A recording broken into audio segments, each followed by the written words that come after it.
Morning everyone, welcome to my channel Shilpa's daily life. তো সকালে উঠে দেখো এখানে আমি চা করতে বসিয়ে দিয়েছি, আর কৌটোর মধ্যে দেখলাম আমল দুধটা শেষ হয়ে গেছে, তো সেই জন্য সেটা ঢেলে নিলাম।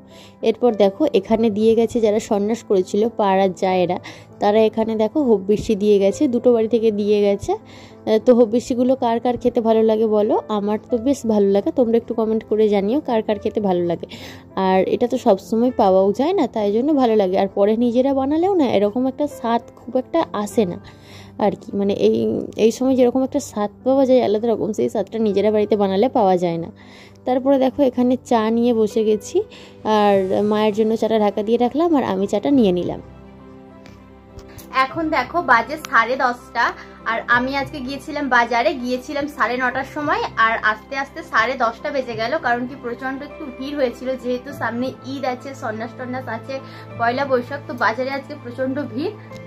যেহেতু আজকে হাটবার নয় তবুও ভিড়, তাই জন্য দু একটা জিনিসপত্র কেনার ছিল, কিন্তু ভিড়ের মধ্যে থেকে থেকে দেরি হয়ে গেল।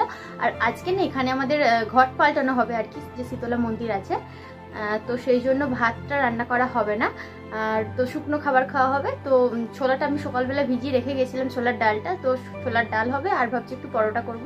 তো চলো এবার ফ্রেশ হয়ে নিই, এবার একটু রান্না করতে গেছে, যেহেতু 10:30 বেজেই গেছে, এরপর রান্না করতে করতে ঠিক 12:30 বেজেই যাবে।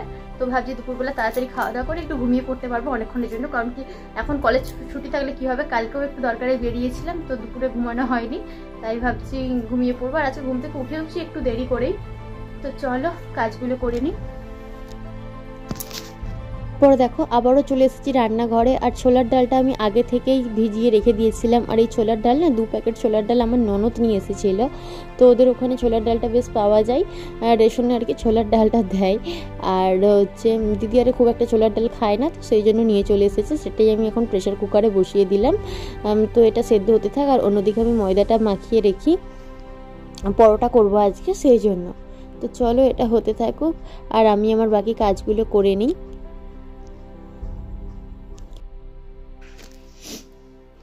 দেখো এখানে আমি হব্বিসিটা নিয়ে নিয়েছি, তো বাপিকে দিয়ে দিয়েছিলাম, বাপির খাওয়া হয়ে গেছে, মায়ের জন্য রেখে দিয়েছি, আর আমি নিয়ে নিয়েছি। তো ওরাও কলা দিয়েছিল, তো বাড়িতেও ছিল, আমি একটু নিয়ে নিয়েছি। আর এই যে দেখো আমার ননদ বাড়ি থেকে বানিয়ে নিয়ে এসেছে ঘি, পুরো 1 ডিবে ভর্তি করে এনেছিল, তো বেশ কিছুটা খাওয়া হয়েছে, এখনও এতটা পড়ে আছে। মানে দিদিদের গরু আছে, তো সেই দুধ থেকেই নিজে ঘি বানিয়েছে, আর খুবই সুন্দর গন্ধ আর কি ঘিটার, একদম খাওয়া ঘিয়ের যেরকম গন্ধ হয় সেরকম স্মেল। তো এটা থাক, এখান থেকে নিয়ে নিয়ে খাওয়া হচ্ছে। তো চলো এখন এটা খেয়ে নিই, আর এদিকে যে বসিয়ে দিয়েছি ছোলার ডালটা সেদ্ধ হোক, তারপরে ময়দাটা মাখিয়ে ফেলবো, তাহলেই হবে।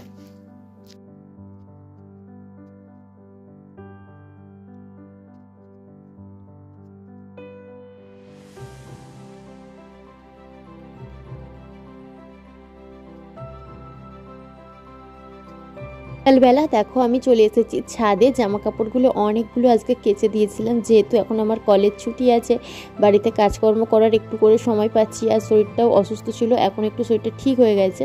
তো তাই ভাবলাম যে টুকটুক করে বাড়ির সমস্ত কাজগুলো করে রাখি, তা না হলে না এগুলো যেহেতু কাঁচা হচ্ছে না, তাই জন্য আমি ভাঁজ টাজ করে তুলেও রাখতে পারছিলাম না, চেয়ারের মধ্যে জাঁত হয়ে পড়েছিল এই আর কি। আর রোজ একটা করে জামা বের করছি, সেটা আবারও হচ্ছে পরার পরে জাঁত দিয়ে রেখে দিচ্ছি, ভালোও লাগছে না, তাই জন্য আজকে সমস্ত কিছু কেচে দিয়েছিলাম। যেহেতু ভালো রোদ বেড়াচ্ছে এখন, তাই জন্য সমস্ত কিছু শুকনো হয়ে গেছে, সেটাই আমি এখন তুলে নিচ্ছি। তো চলো এটাগুলো এখন তুলে নিই। আর পাশের দিকে দেখো ছাদেতে কাজ হচ্ছে, পাশের বাড়ির কাকুদের ছাদ ঢালাই হবে আর কি, তো সেটারই কাজ করছে মিস্ত্রিরা, বিকেল পর্যন্ত কাজ করছে। চলো আমার জামা কাপড়গুলো তুলে নিয়ে আমি নিচে চলে যাই, আর সেরকম কোনো কাজ নেই, বিকেলবেলা যখন কলে জল আসবে তখন জলটা তুলে নেবো, ব্যাস তাহলেই হয়ে যাবে বিকেলের কাজ সারা।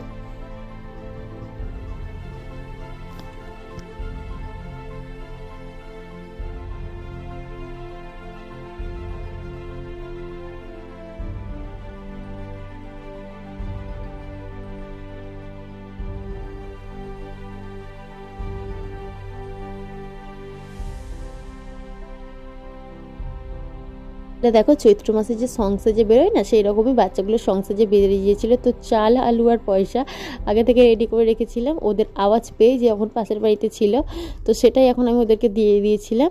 আর ওরা সব হনুমানজি সেজেছিল আর কি, তো তারাই বেরিয়েছিল।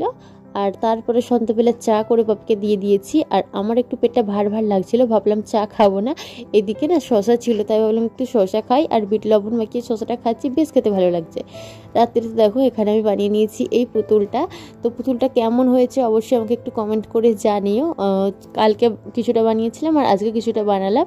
তো আজকে কমপ্লিট হয়ে গেছে। আজকের মতো ভিডিওটা এখানেই শেষ করছি। কেমন লাগলো জানিয়ে, ভালো লাগলে লাইক করে কমেন্ট করে চ্যানেলটিকে সাবস্ক্রাইব